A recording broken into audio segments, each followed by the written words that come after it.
Oke, Assalamualaikum warahmatullahi wabarakatuh. Perkenalkan, saya Dava Alifandra dan teman saya Indra. Kami dari Universitas Muhammadiyah Profesor Dr. Hamka, Prodi Teknik Informatika. Di sini kami akan mendemonstrasikan tugas besar kami di mata kuliah data mining, yaitu kita akan mengimplementasikan algoritma DB-Scan untuk melakukan fraud detection pada transaksi kartu kredit.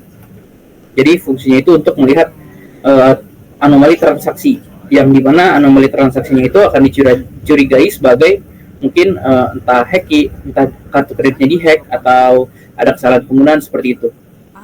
Oke, di sini kita nanti outputnya itu ada di website,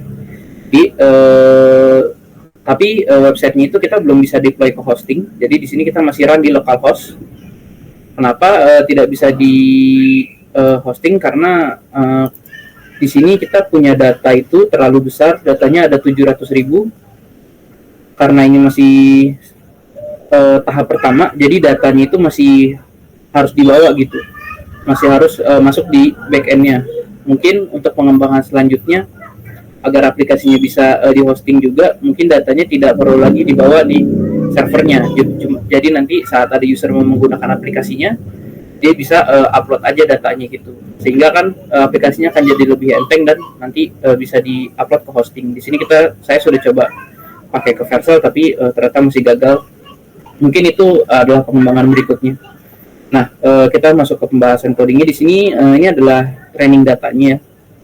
Di sini tabel yang kita drop. Nah, di sini kita bisa lihat nih, dari 700.000 data kita hanya ambil sampel sebanyak 50.000 row, karena kemarin dicoba menggunakan 700.000, karena keterbatasan device dia nggak bisa, jadinya error, memorinya nggak kuat. Maka kita ambil sampel 500.000 dengan menentukan epsilonnya 0,1 dan minimal sampelnya 10. Nah, nanti hasilnya itu akan berupa visualisasi data dan list transaksi apa aja yang dianggap sebagai anomali transaksi. Nah, nanti bentuknya itu ada dalam visualisasi dan ada juga dalam bentuk tabel. Di tabel itu isinya ada tanggal transaksinya, si merchantnya di mana transaksi itu dilakukan, dan jumlah amount-nya. Cuman di sini karena datanya dummy, itu dia dalam nominalnya itu dolar. Oke, di sini kan sudah dijelaskan saya itu menggunakan framework Flask. Jadi di sini ada 2 routing. Ini untuk ke indeks, untuk saat masuk pertama akan diarahkan ke indeks. Lalu ada juga root result, yang dimana nanti setelah di indeks kita akan diberikan pertanyaan, apakah kita hanya mau melihat berapa banyak transaksi yang dianggap anomali saja, atau kita mau melihat juga bentuk visualisasi datanya. Jadi di sini ada pilihan, bisa yes, bisa no.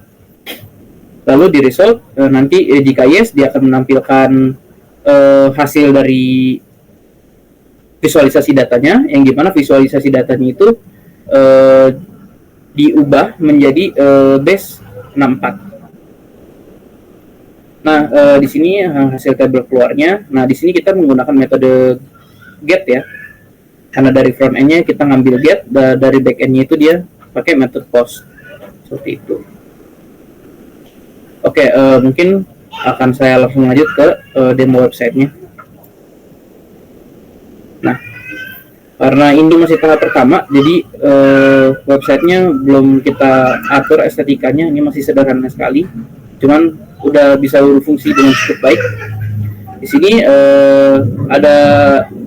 ada opsi untuk menampilkan visualisasi data atau tidak. Nah, supaya lebih ini, kita akan visualisasikan lagi datanya, lalu kita klik submit. Di sini dia agak lama prosesnya karena dia mendeteksi dulu datanya. Kita bisa lihat di sini di servernya. Tuh. Nih, dia menggunakan metode get dari front end mengambil ke server. Kita tunggu sebentar.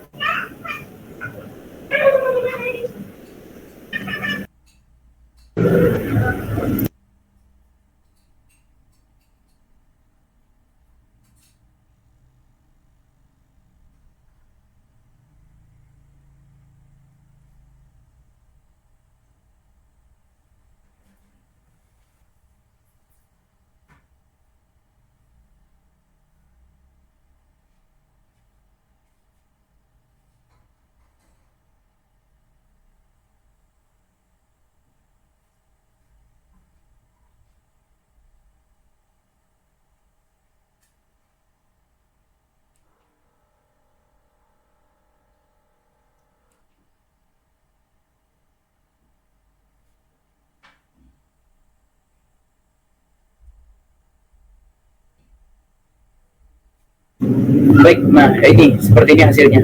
Di sini menunjukkan hasil deteksi anomali transaksi ditemukan terdapat 3 transaksi yang mencurigakan. Nah, dalam bentuk visualisasi datanya seperti ini. Ini adalah transaksi normal rata-ratanya, lalu ada 3 transaksi yang di luar normal, ada 3 transaksi. Nah, 3 transaksi ini dianggap sebagai anomali. Kemungkinan bisa jadi ini adalah penyalahgunaan kartu kredit atau hacking atau nah ini yang nanti akan digali lebih dalam lagi 3 data ini. Nah, karena kalau hanya visualisasi gini kurang informatif untuk dianalisa lagi, maka dari itu kita menunjukkannya dalam bentuk tabel juga. Nah, tabel ini adalah menunjukkan transaction time-nya, yaitu tanggalnya. Tiga transaksi ini ada di tahun 2018, tiga-tiganya di bulan 6, bulan 7, dan bulan 9. Nah, merchant-nya di mana transaksi ini dilakukan, merchant-nya itu ada di Napa Store, di Fieldrite Inc., dan Canon Financial. Nah, amount-nya ini dalam bentuk dolar, 52,2 dolar, 22 dolar, dan 57 dolar. Nah, mungkin seperti itu aja. Oke, berarti secara keseluruhan aplikasi sudah bisa berjalan dengan baik.